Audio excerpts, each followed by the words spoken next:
আমার আদরের কুলাঙ্গার সন্তান হাজির। এই যে নবাবজাদা কুলাঙ্গার সাহেব, আপনি কোথায় ছিলেন সকাল থেকে? আব্বা, আমি একজন সম্মানী ব্যক্তির সন্তান। আমার আব্বা একজন বিশিষ্ট মাতবার। নিজের সম্মান নিজে নষ্ট করেন না। সম্মানী ব্যক্তি কারে কয় বুঝেন?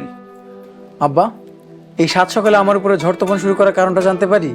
কারণ জানতে চাস? ওই তোর নামে দুনিয়ার বিচার, তোর বিচার শুনে আমার সকাল শুরু হয়, তোর বিচার শুনে আমি ঘুমাই। বলি এইভাবে আর কতদিন চলবো শুনি? হেই কুলাঙ্গা, তুই কি জীবনে মানুষ হবি না? আপনি কি শুরু করছেন সাত সকালে?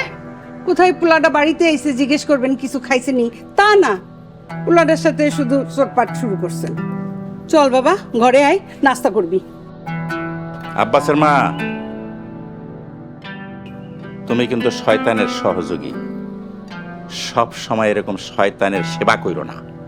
সি, কেমন বাপ আপনি? নিজের সন্তানরে শয়তান কইলেন? আরে না না, শয়তান কই নাই, শয়তানের সহযোগী কইছি। যা কইছি সত্য কইছি। কোথায় ছেলেরে নামাজের তাগিদ দিবা, সৎ কাজের উপদেশ দিবা, তা না।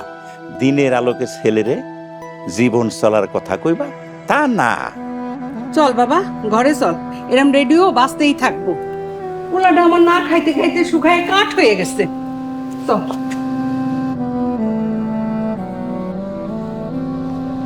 সবই আমার কপাল।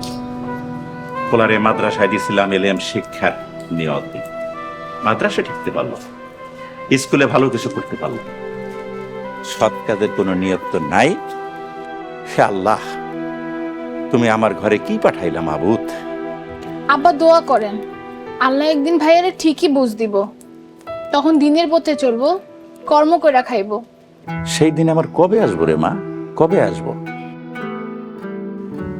সেই দিন দেখা দিতে পারো আল্লাহ জানে। তা মারে, তোর খবর কি? তোর লেখাপড়া কেমন চলছে? আব্বা 8 দিন ধরে হুজুর পড়াইতে আসতেছে না। শুনছি হুজুর নাকি অসুস্থ, খুব টেনশন লাগতেছে। আপনি এলাকার মাতবর, মসজিদের সভাপতি, হুজুরের একবার দেখতে যাওয়া উচিত। হ্যাঁ, মুয়াজ্জিন নামাজ পড়াইতেছে। ভাবছি বিকেলে একবার গিয়ে দেখে আসুন। ওস্তাদের জন্য তোর সম্মান দেখা আমার খুব ভালো লাগতেছে। তুই কোনো টেনশন করিস না মা, যা ঘরে যা।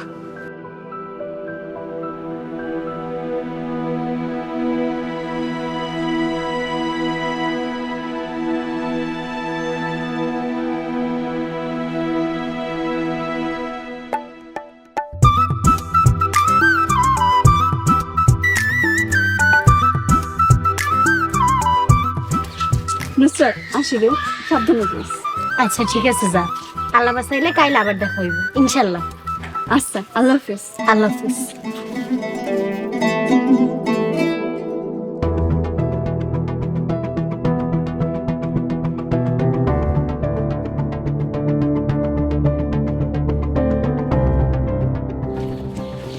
আসসালামু আলাইকুম।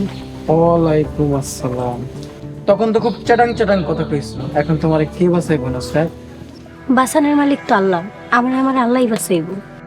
একলা একটা মায়া এনে খাড়াই আছো, তারপরেও এত ভাব তোমার? ভাবের কিছুই কইনি আব্বাস ভাই, যা সত্যি তাই কইলাম, দয়া করে পথ ছাড়েন। শোনো নুসরাত, তুমি হইলো হুজুরের মাইয়া, আব্বাস তোমারে মাফ করে দিব। তবে একটা শর্ত আছে, আব্বাসের কাছে তোমার মাপ চাইতে হইব। আমি যদি অপরাধ করে থাকি তাহলে আমি নিশ্চয়ই মাপ চামু। আমারে বলেন, আমার অন্যায় কই, আমার অপরাধ কি? এই, তুমি কি ভুইল্লা গেছো সকালে তুমি কি বিয়াদবিটা করছো? এই গ্রামের একটা মানুষ আমার সামনে খাড়ায় কথা কওয়ার সাহস পায় না, আর তুমি আমার বিচারের উপরে বিচার করছো। তুমি বিয়াদবি করছো, মাপ চাও। আমি কোনো বেয়াদবি করিনি। আপনার মাথায় যদি বিন্দু পরিমাণ বিচার বিবেচনা থাকে তাহলে মাথা খাটায় দেখেন, বুঝতে পারবেন। বিয়াদব দেবো কানের নিচে একটা। আব্বাস, মাতবর কাকাইতাছে।